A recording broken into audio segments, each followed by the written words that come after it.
This is the luxury world. Get inspired with us today and tomorrow. Although Rolex watches can make excellent investments, some models carry more risk than others. In this video brought to you by the luxury world, we will explain which Rolex models to avoid if you are aiming to increase the value of your collection. Stay tuned, watch enthusiasts. You will not want to miss this. If you have not subscribed to our channel yet, we invite you to do so now to stay updated on our upcoming videos. Today, we are unveiling a topic that might stir some controversy among watch enthusiasts. A list of Rolex watches that may not be the best choice if you are looking to make a quick profit. To be clear, while these watches are undoubtedly elegant and sought after, they are not your best bet if you are aiming for a quick buck. Before we head over to the Rolex website, let us clear up a common misconception. Not every Rolex is a guaranteed investment that will hold its value or appreciate quickly after purchase. It is like assuming every sunny day is perfect for a picnic, where sometimes a storm unexpectedly rolls in. Recently, Rolex prices skyrocketed before settling back to more familiar levels. Remember the good old days when buying a new watch meant watching its value initially dip before gradually climbing back up? That roller coaster ride is what we are talking about. What we saw recently was definitely out of the ordinary, but who does not enjoy a bit of drama in the watch market? Now, things are back to normal. While some people are quick to claim that the watch market is collapsing, let us not jump to conclusions. Despite the rumors, the sales department is not exactly deserted. From our perspective, it is clear that the market has cooled from its feverish highs, but it is far from frozen. Trust us, we are still here, with deals happening and solid businesses everywhere to vouch for that. Now, for the solo adventurers out there, we're backpack dealers flipping brand new watches for a quick buck, and these times are getting tougher. But here is a shout out to the savvy players in the pre-owned watch game, those who specialize in timepieces that dip in value only to rise again like a well-timed surge. They are still in the game, just like before. We have all experienced the roller coaster of sales highs and lows, but now it is business as usual. While the majority of the Rolex lineup is not going to make anyone rich overnight, do not mistake this for a knock on their quality. These watches just are not the quick flip, fast profit kind anymore. So, let us head over to Rolex watches exploration through the list that has been the talk of the town. Rolex Submariner. Now onto the Rolex Submariners. This is where things get interesting. There's talk about brand new Submariners, with some people barely breaking even on their investments. You might get a bit over the list price if you are dealing with steel date Submariners. They are performing somewhat better, but if you venture into the realm of steel and gold or full gold Submariners, be prepared for a financial cold shower. Rolex Oyster Perpetual. Now, let us talk about the Rolex Oyster Perpetual. Unless you have one of the standout versions, like those from the Celebration series or the ones with stellar colors, do not expect to turn a profit on the more mundane shades like silver or standard black. These are about as likely to make money as finding a winning lottery ticket in your couch cushions. As for the Yacht-Master, the titanium model is a different story.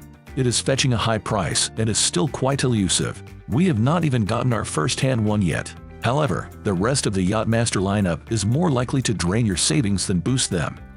Rolex Datejust. Next up is the Rolex Datejust. It is the Swiss Army knife of watches in terms of variety, whether you're looking at steel, a blend of steel and gold, or the diamond-studded versions. Most Datejusts are not your shortcut to a windfall. In fact, they are more likely to give your wallet a quick trim. Sure, there are exceptions, like certain models with fancy blue dials or other specific features, but do not count on flipping these for a tidy profit, especially not in today's market where the only thing flipping might be your expectations. Rolex Day-Date. Next up are the Day-Dates. Here is where we need to manage expectations. These are not the go-tos for quick profits. While there may be a few exceptions with particularly sought-after dials, for the most part, flipping a day-date for a fast profit is about as likely as finding a unicorn at a horse race. We're covering this quickly because, realistically, we can only dive into every single dial variation Rolex offers in a cursory discussion if we turn this into a watch encyclopedia. Rolex Deep Sea. Now, let us dive into the Rolex Deep Sea, especially the new gold models. It is a bit like navigating uncharted waters. From what we can see, putting a luxury tag on a watch that is better suited for a deep-sea suit than a dinner suit seems like a strange decision. These watches are bulky, heavy, and now even heavier in gold. Seriously, who thought making the ultimate tool watch even heavier was a clever idea? Rolex Daytona. Next, let us discuss the Rolex Daytonas. Remember the legendary Le Mans Daytona that is now discontinued? That model could have significantly boosted your bank account if you acquired it at the right time. Steel Daytonas are still seeing some profit. Not sky high, but decent. Outside of those and the special editions like the ones with meteorite dials, it is the usual story. A dip in value followed by a slow climb. Just your classic watch life cycle. Nothing extraordinary. Rolex GMT. Next up, the Rolex GMTs. Unless you are talking about the big names like the Steel Batman, Batgirl, Sprite, or Pepsi. Venturing into mixed metals or full gold versions is like stepping into a lost sauna where you are going to feel the heat. These models are not fetching the premiums they once did. And while we enjoy a good superhero nickname, not even Batman can save the resale value of the less popular variants. Rolex Lady-datejust.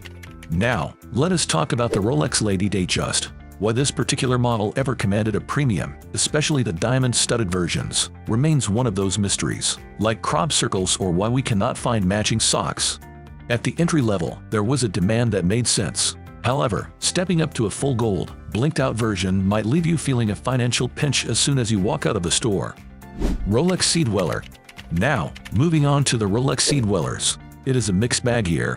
Certain steel models might just about break even, fetching prices close to retail. It is similar to barely crossing the finish line in a marathon. If you are exhausted and only glad it is over. However, if you venture into versions with precious metals, like those mixed with gold, be prepared to see your potential profits sink faster than a lead balloon. Quick flips in this category are more like quick slips. Rolex Air-King.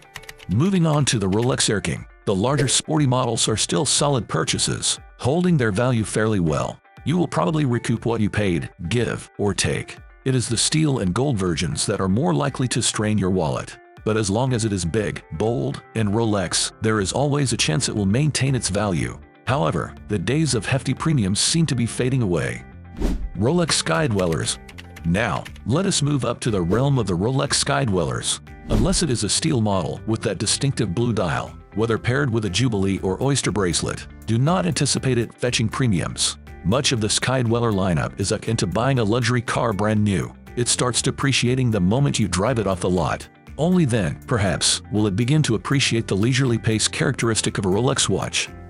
Rolex Cellini. And finally, we come to the Rolex Cellini collection. It is perplexing why these watches ever commanded premiums. The Cellini has always been the tortoise in a race of hares when it comes to appreciation. While they offer substantial value for money, if you are considering a Patek Philippe or Vacheron Constantin, but your budget is a constraint, a Cellini could be your understated yet final choice. What are your impressions on the topic we shared in this video? If you enjoyed the video, we would appreciate it if you let us know by leaving a comment and giving it a thumbs up. Do not forget to follow our channel for more content. Thank you for watching The Luxury World, and we look forward to having you join us in our upcoming videos.